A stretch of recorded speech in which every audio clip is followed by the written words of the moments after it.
건강 크루즈에서 진행하는 건강 메시지, 이번에는 내 건강 국민주치 장민호 원장입니다. 첫 번째, 일주일에 3일 이상 운동을 하시라는 겁니다. 정확하게는 매일 30분 이상씩 적어도 일주일에 3번 정도 운동을 해주시면 좋을 것 같고요. 옆 사람과 대화가 가능할 정도로 아주 저강도의 운동만 하셔도 충분합니다. 조금 힘차게 걷는 산책만 하셔도 충분하다는 얘기죠. 어렵지 않으니까 꼭 실천해 보시기 바라겠습니다. 두 번째로 권하는 것은 읽고 쓰는 것을 즐겨보시라는 겁니다. 주로 저는 이제 독서를 좀 한다거나 아니면 일기를 써보시는 걸 추천을 드리는데요. 하루 지난 일기를 써보시는 걸 추천드립니다. 그랬을 경우에 어제 일들을 다시 한번 회상해 볼 수 있고 정리하면서 기억력을 조금 더 보강할 수 있는 좋은 기회가 될 것입니다. 마지막으로 권하는 한 가지는 음식입니다. 바로 생선과 채소를 많이 드시라는 건데요. 마인드 식단이라는 것을 많이 추천을 드리는데 하버드 의과대학에서 이런 식사를 했을 때 뇌 기능이 오랫동안 보존되더라 하는 연구 결과가 있었는데 그중 핵심이 오메가3가 많이 들어있는 생선과 그리고 항산화 성분이 많이 들어있는 녹황색 채소를 많이 드시라는 거였습니다. 따라서 등푸른 생선 좀 즐겨 드셨으면 좋겠고요. 그리고 브로콜리나 양배추 같은 좋은 채소들 많이 섭취해 보시길 바라겠습니다. 첫 번째, 술을 좀 줄이셔야겠죠. 일주일에 3번 이상은 절대 드셔서는 안 되겠습니다. 한두 번 정도 적당히 내가 즐길 수 있는 음주 정도만 좋겠고요. 그리고 또 치매 학회에서는 라스베라트롤이 많이 들어있는 와인 정도를 한 잔 정도씩 즐겨보실 것을 추천드립니다. 하지만 술이 잘 안 받는 분이라면 절대 드실 필요는 없습니다. 좋아하시는 분들에 한해서 그 정도 이하로만 즐기시라는 걸 말씀드립니다. 또 담배 태우시는 분들, 담배만으로도 치매 발생 가능성이 2.2배 정도 높아지기 때문에 금연을 실천하는 것만큼 가장 훌륭한 치료법은 없다는 것입니다. 그래서 반드시 금연 실천해 보셨으면 좋겠고요. 마지막으로 추천드리는 것은 뇌의 외상을 방지하는 겁니다. 아주 가벼운 교통사고로도 반복적으로 당하게 되면 뇌진탕 증상을 겪을 수 있고 이것이 먼 훗날 인지기능 장애를 초래할 수 있다고 알려져 있습니다. 따라서 직접적으로 머리가 부딪히지 않게 또 넘어지지 않게 낙상을 방지하는 것도 굉장히 중요한 일이라고 하겠습니다. 첫 번째, 혈당, 콜레스테롤, 혈압과 같이 혈관성 질환의 위험 요소가 될 수 있는 원인인자에 대한 건강검진을 매년 실시해 보시고 그 건강 데이터를 잘 기록해 두셔야 합니다. 조금씩 혈당이 오르고 있다면 어쩌면 3년 뒤부터 또는 5년 뒤부터 약을 먹어야 될지도 모르잖아요. 미리 알 수 있다면 조금 더 식습관도 개선할 수 있고 운동도 더 열심히 하시게 되겠죠.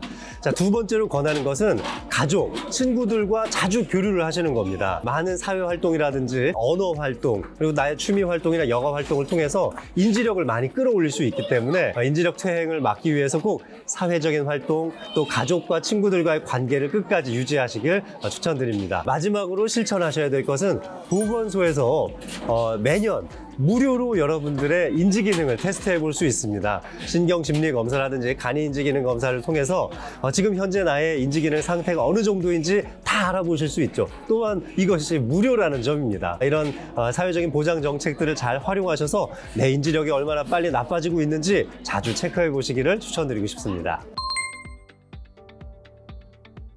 레켄비는 2024년 5월 달에 우리나라 식약처에서 인정을 받은 최초의 치매 원인 물질을 제거하는 치료제입니다. 기존의 치료제는 기억력을 재생시켜 줄 수 있는 아세틸콜린을 오랫동안 남아있게 해주는 좀 보조적인 치료라고 한다면 레켄비는 알츠하이머 치매의 원인 물질인 베타아밀로이드를 근본적으로 제거할 수 있는 아주 획기적인 치료라고 할 수 있습니다. 알츠하이머 치매 진행 초기에는 이 베타아밀로이드가 쌓이면서 서서히 뇌가 망가져가기 때문에 증상이 나타나는 후기에 치료하는 것보다는 베타아밀로이드가 쌓이기 시작하는 초기부터 치료를 하는 것이 굉장히 유리한데 바로 레켄비가 여기에 적용할 수 있다는 것이죠. 하지만 레켄비가 가지고 있는 부작용도 있습니다. 첫 번째 부작용은 정맥 주사를 통해서 해야 되기 때문에 정맥 주사 맞을 때 생길 수 있는 발적이라든지 여러 가지 신체적인 부작용들이 혈관 근처에서 나타나는 국소적 부작용이 있고요.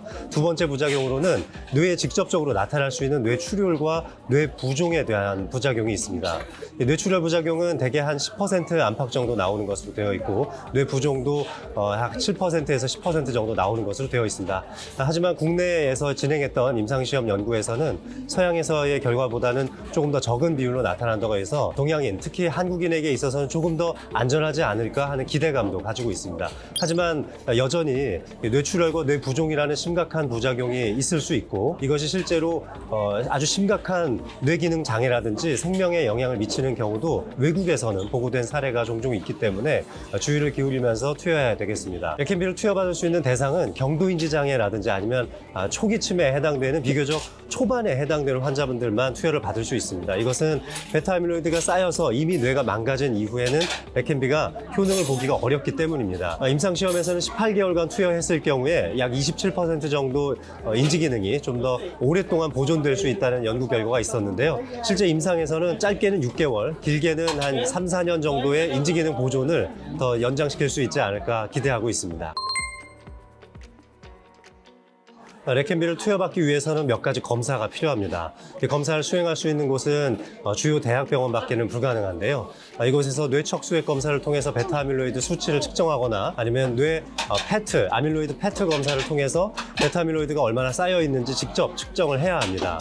뿐만 아니라 간이적인 방식으로 할 수 있는 신경심리 검사에서 MMSE 점수 22점에서 30점, 또 CDR 점수로 0.5점에서 1점에 해당되는 경도인지 장애에서 초기 치매라고 확정이 나야 되기 때문에 이런 것들이 검사가 가능한 의료기관을 찾으셔야 할 겁니다.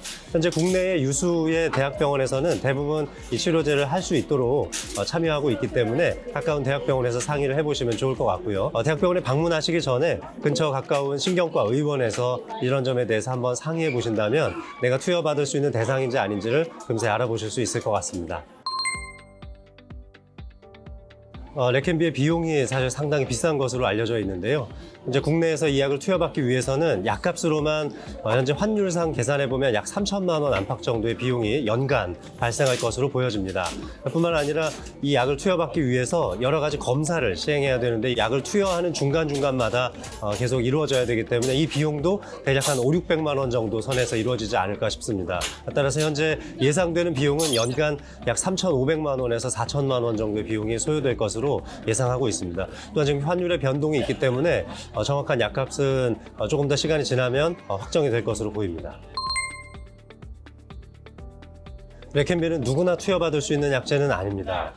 레켄비에 따르는 부작용도 있기 때문에 치료 대상이 아닌데 이 약을 투여받았다가 만약에 부작용이 발생한다면 굉장히 큰 손해를 감수해야 되기 때문입니다. 따라서 엄밀하게 정해져 있는 적응 대상에 해당되는 환자분인지를 정확하게 따져보시고 투여를 받으셔야 될 것입니다. 레켄비는 아주 초기 치매 그리고 또 경도인지 장애, 심지어 이 신경심리검사에 MMSE 30점에 만점을 받으신 분들도 투여받을 수 있다는 장점도 있습니다. 그러니까 기존의 치료제는 이미 치매로 진단이 된 이후에만 투여를 받을 수 있었다면 레켄비 정맥주사제는 치매로 진행하기 전 단계인 경도인지 장애 단계부터 투여 대상자가 설정될 수 있다는 점이 현재 학계에서 가장 큰 기대를 갖고 있습니다. 하지만 따르는 부작용을 생각한다면 굉장히 면밀하게 판단해보고 현재 나에게 베타아밀로이드가 축적되고 있고 훗날 반드시 치매가 올 거라고 크게 예상되는 분들에게만 투여를 해야 될 것으로 생각합니다. 알겠습니다. 이상 건강 크루즈에서 장민호 원장님의 건강 메시지였습니다. 감사합니다.